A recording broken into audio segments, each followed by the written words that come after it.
The air at our family cabin on Lake Michigan that crisp autumn day carried the sharp tang of fallen leaves and unspoken tension. To the outsiders picnicking nearby, it might have just been the scent of wood smoke from our dying fire pit. But I always sensed that undercurrent of dread. I perched on a weathered Adirondack chair a bit removed from the group, watching my daughter, Sarah, flit about like a nervous bird. She refilled her husband Jake's beer and his father Tom's, forcing a laugh at their crude jokes that sounded too high-pitched, too desperate. My chest ached at the sound. It was the laughter of someone walking on eggshells, begging for approval from people who doled it out like scraps. The cabin was a sprawling log retreat in Michigan's Upper Peninsula, all knotty pine and oversized windows overlooking the vast steel-gray lake. The grounds were manicured to perfection, no stray weed daring to disrupt the view. It was all so polished, so devoid of soul, like the family who owned it. The late October sun glinted off the water, but it offered no warmth, just a cold spotlight on the luxury SUVs parked in the drive. I only came here for Sarah. She'd beg me each time. "Mom, please join us." They want the whole family together. It means a lot. But I knew it meant everything to her. She clung to the illusion of a perfect blended family. Staring at Tom's smug grin and Jake's sneering eyes, all I saw was a shiny veneer over decay. Tom and Jake had been pounding beers all afternoon, their fake joviality souring into raw aggression. They bellowed and gestured wildly, exuding that untouchable arrogance of men who'd never faced consequences. They ruled this place, their lives, and Sarah was just another trophy in their collection. "Why's our little princess all bundled up like it's the Arctic?" Tom boomed, eyeing Sarah in her fleece jacket and jeans. The wind off the lake was biting, whipping waves against the dock. "It's chilly, Dad," Sarah said with a tentative smile. "The water's freezing this time of year." "Chilly?" Jake mocked, echoing his father. "Back in our day, girls jumped in for fun. Built character. You millennials are snowflakes." A chill ran through me that had nothing to do with the weather.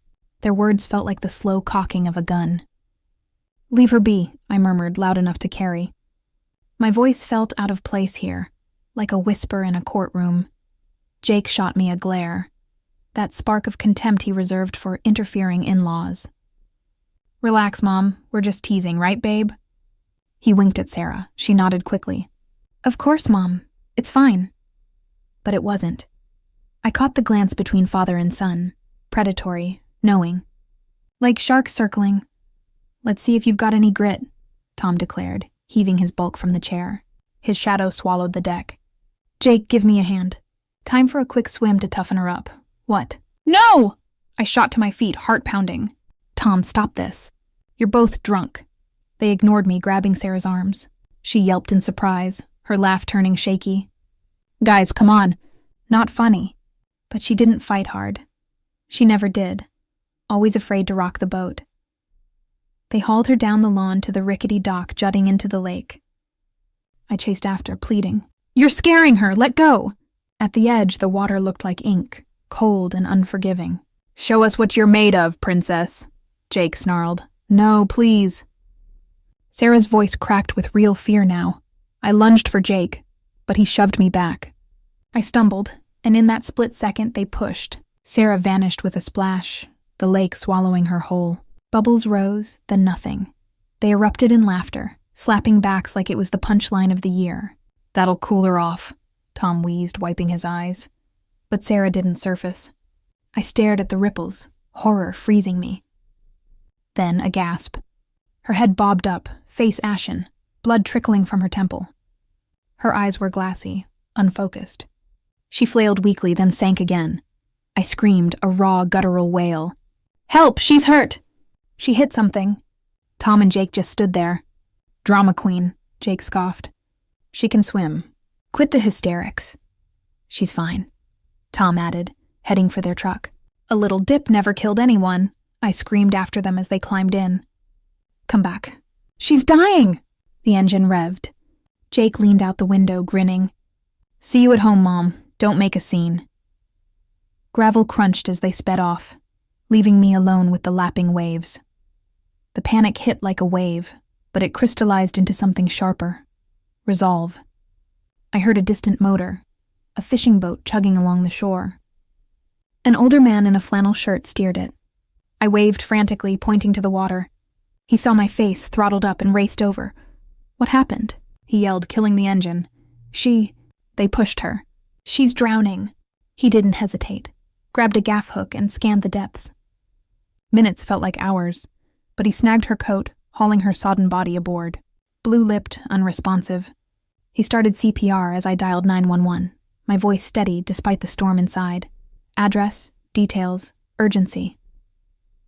The ambulance arrived in a blur of sirens and lights. Paramedics swarmed. Weak pulse, hypothermia, head injury. They loaded her in and I climbed aboard, clutching her hand. As we sped away, memories flooded.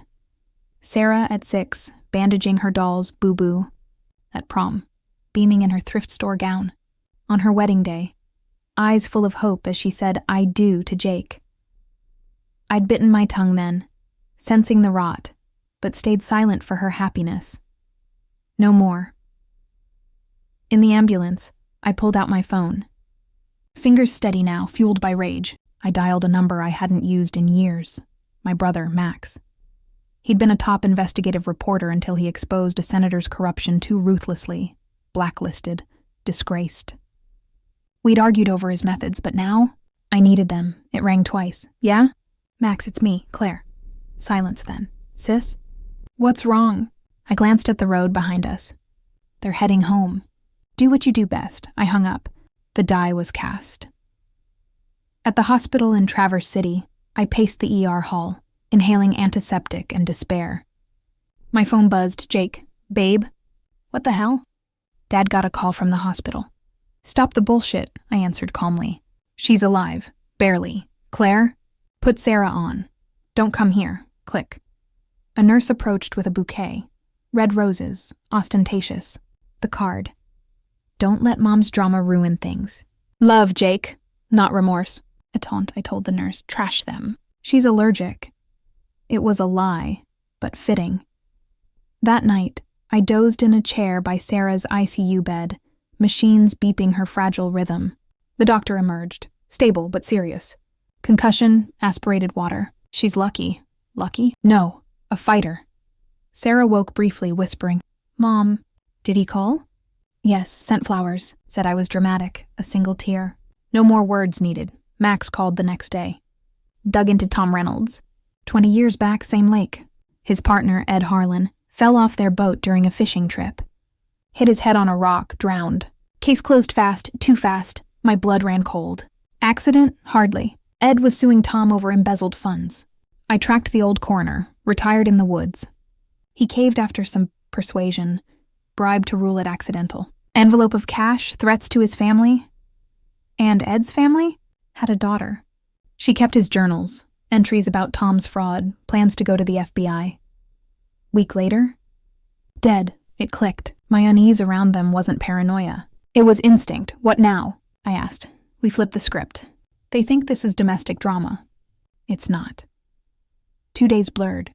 Feeding Sarah soup, helping her walk, reading her old favorites. She didn't defend them anymore. Silence spoke volumes. Jake stopped calling, assuming she'd cave as always.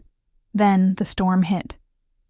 I imagined Tom's office in their Detroit high-rise, mahogany desk, city view. Phone rings. Old crony, a state rep he'd bought favors from. "Tom, we need to talk." "In person. Why?" Some reporter grilled me on Ed Harlan. New details only we did. The boat, the money, the accident. Tom's world cracked. He called Jake in, piecing it. My hysteria wasn't random. That shore call? To Max, panic set in.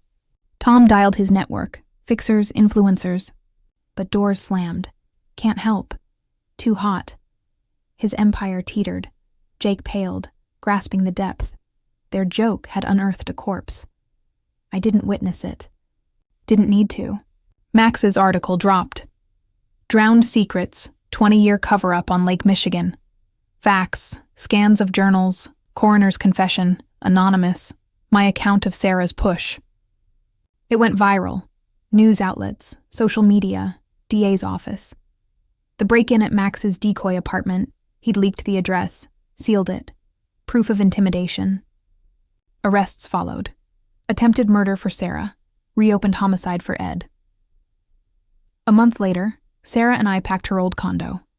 Divorce papers filed. Jake's jail letters shredded. Where to? She asked, eyes brighter. I dangled keys. Our old house in Ann Arbor, by the library. Bought it back. Her smile, real, free. We drove off, leaving the past locked behind. Justice wasn't just punishment. It was this, my daughter safe, starting anew. In quiet strength, a mother's call had toppled kings.